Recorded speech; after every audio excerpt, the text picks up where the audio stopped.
What's your favorite pick? As you look at the Browns pick, which one do you really like that they made, and why do you like that? Jeremiah Owusu-Koramoah in the second round. Like I said, that's one of the steals of the draft. And I'm sitting here, it's Monday afternoon. I'm still not sure how he fell to them. I mean, when you look at everything he does on the field, he's a top 20 talent. There's no question about it. Consensus top 20 by so many other rankings that you look at.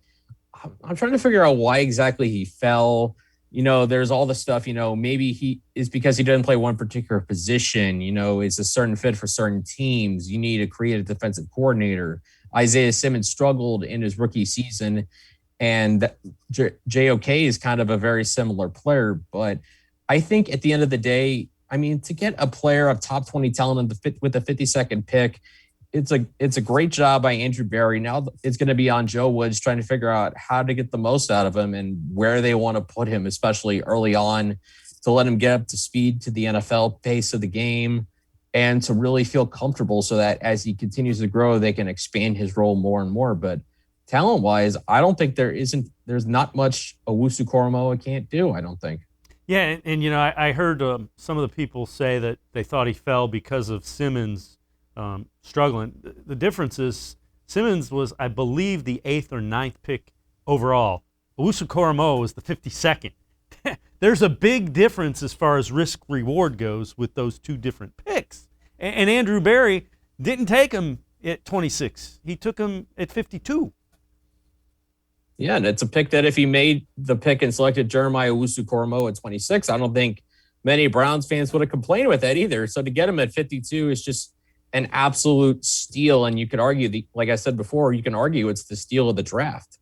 And the Browns have a place in their defense where he will fit like a glove. I mean, if they could have said, we need a guy who can do this, and this to play this position, Owusu-Koramoah fits the boxes they're looking to check. Yeah, absolutely. We know Joe Woods wants to play multiple safeties, extra defensive backs, take some linebackers off the field.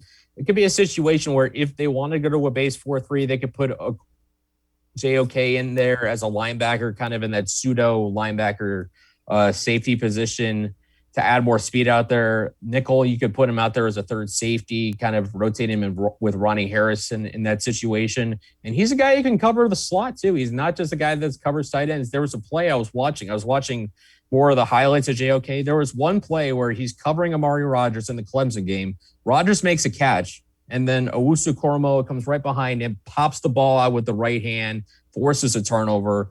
And that's the big thing with JOK is it's versatility, but he is just plain and simple a playmaker. And if you're a creative defensive coordinator, you find a way to get him on the football field because he just makes plays, and you can never have enough of those guys on the defense.